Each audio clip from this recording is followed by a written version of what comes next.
অভ্যুত্থানের পরবর্তী সময়ে যে নতুন বাংলাদেশ গড়বার লড়াইয়ের কথা বলেছি, সেখানে বাংলাদেশ 2 এর কথা যেখানে বলেছি যে বাংলাদেশটাকে রাষ্ট্র আকারে সংস্কার করতে হবে, পরিবর্তন করতে হবে, এবং সেইটার প্রকল্প হাতে নেবার প্রথম জায়গা হচ্ছে যে আসলে সংস্কার কোথায় লাগবে, আসলে কি সংস্কার করতে হবে সেইটা আমাদের বোঝা দরকার। এবং আমাদের বিভিন্ন রাজনৈতিক দলের জায়গা থেকে আমরা বারবার বলেছি যে কি কি সংস্কার দরকার সেটার জন্য আপনারা কিছু কমিশন করেন।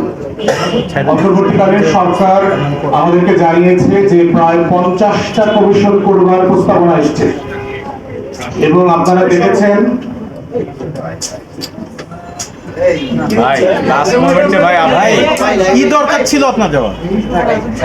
আপনারা দেখেছেন যে আমাদের রাজনৈতিক দল এবং অংশীজনের পরামর্শে ওনারা প্রথমত 6টা কমিশন করেছেন, তারপরে দেখলাম যে আমরা আরো 4টা কমিশন করেছেন, এবং এই পরের দফায় আরো 5-6টা করেছেন। সব মিলায় এখন 15-16টা কমিশন কাজ করছে অথবা কাজ শেষ হয়েছে।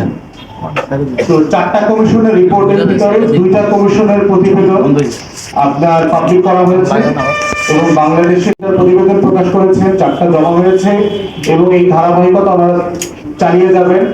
এবং এর পরবর্তী প্রক্রিয়া যেটা হচ্ছে সেটা হচ্ছে যে এই কমিশন এই মতামত যেগুলো দিয়েছে সেগুলো নিয়ে জাতীয় ঐক্যমতের কমিশন যেটা হয়েছে, যেটা প্রফেসর ইউনূস যেটা চেয়ার করবেন, সেটার নেতৃত্বে রাজনৈতিক দল এবং অংশীদারের সাথে ওনারা মিটিং করে বোঝার চেষ্টা করবেন যে সুপারিশমালা যেগুলো এসছে সেখানে কমন মিনিমাম এগ্রিমেন্ট কোথায় আছে, সবাই সকল মহল ন্যূনতম কোন জায়গাগুলো একমত হচ্ছেন, এবং সেই জায়গাটা আইডেন্টিফাই করার পরে প্রশ্ন আসবে যে যতটুকু জায়গায় আমরা একমত হয়েছি সেগুলো বাস্তবায়ন কি প্রক্রিয়াতে হবে, কোন টাইম ফ্রেমে হবে, সেই প্রক্রিয়া নিয়ে সময় নিয়ে আলোচনা হবে। এবং সেটাকে আমরা সাধুবাদ জানাচ্ছি যে এটাই একটা গণতান্ত্রিক সম্মতি বেস কাজ করবার যে প্রসেস, সবাইকে নিয়ে এগিয়ে যাওয়ার যে প্রসেস, সেই প্রসেসে এটা চলছে। ইতিমধ্যে এইটা নিয়ে আমাদের টকশোগুলোতে বিভিন্ন আলাপ তর্ক হয়েছে। আনুষ্ঠানিকভাবে 2টা কমিশন যে প্রস্তাব দিয়েছে সেটা নিয়ে আমাদের আজকের এই ব্রিফিং, আমাদের প্রতিক্রিয়া জানানো যে আসলে এবি পার্টির পক্ষ থেকে নির্বাচন সংস্কার এবং সংবিধান সংস্কার কমিশনে আমরা কি প্রস্তাবনা দিয়েছিলাম এবং কমিশনের পক্ষ থেকে যে প্রস্তাবনা দেওয়া হয়েছে তার সাথে মিল অমিলের জায়গা কতটুকু প্রাসঙ্গিক, এবং আমরা বোধ করছি কতটুকু যৌক্তিকভাবে প্রয়োগ করা সম্ভব, এবং কতটুকু নিয়ে আরো বেশি তর্ক আলাপ তুলতে হবে।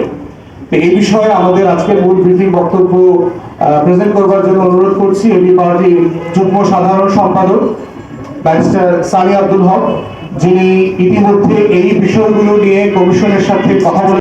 প্রজাতন্ত্র, যেটা ইংরেজিতে republic of Bangladesh, republic, people's republic, এটা প্রজাতন্ত্র যে শব্দ নিয়ে আমাদের একটা প্রস্তাবনা ছিল যে আসলে প্রজা থাকলে তো রাজা থাকার প্রশ্ন আসে না। আমরা তো রাজপ্রথা বা জমিদের প্রথা তো বিলুপ্ত করেছি অনেক আগে।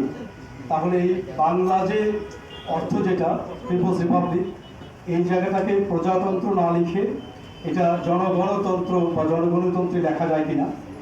তো এই জায়গায় আমরা সংবিধান সংস্কার কমিশনের প্রস্তাবনাকে সাধুবাদ জানাই। তারা বলেছেন যে সমস্ত জায়গায় সংবিধানে প্রজাতন্ত্র লেখা থাকবে তার স্থলে নাগরিকতন্ত্র, এবং বাংলাদেশের পুরো নামটা হবে জনগণতন্ত্রী বাংলাদেশ। কিন্তু ইংরেজি যে নামটা republic or people's republic of Bangladesh, এই শব্দগুলো থাকবে, এটাকে আমরা সাধুবাদ জানাই। এটা আমাদের প্রস্তাবনার জায়গা থেকে এটা মিলের জায়গা। এরপরে নাগরিকতন্ত্রের রাষ্ট্রভাষা হবে বাংলা, এবং বাংলাদেশে যেসব নৃতাত্ত্বিক জনগোষ্ঠী আছেন যারা, তাদের নিজস্ব ভাষা, তাদের স্বকীয়তা বজায় রাখার জন্য আমরা প্রস্তাবনা তুলে ধরেছিলাম, এবং সেটিও এই সুপারিশনামায় প্রতিফলিত হয়েছে। আমরা সেটিকেও সাধুবাদ জানাই।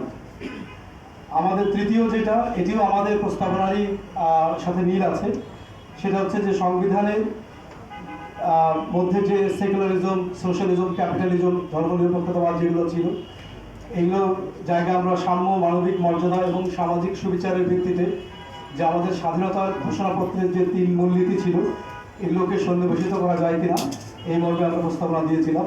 সেটিও এই সংস্কার কমিশনের প্রস্তাবে প্রতিফলিত হয়েছে। সংস্কার কমিশন প্রস্তাব করেছে যে সাম্য, মানবিক মর্যাদা, সামাজিক সুবিচার বহুত্ববাদ এবং গণতন্ত্রকে অন্তর্ভুক্ত করা হোক। তো এখানে গণতন্ত্র আমাদের সংবিধানের যে আগে 4 মূলনীতি ছিল তার মধ্যে একটি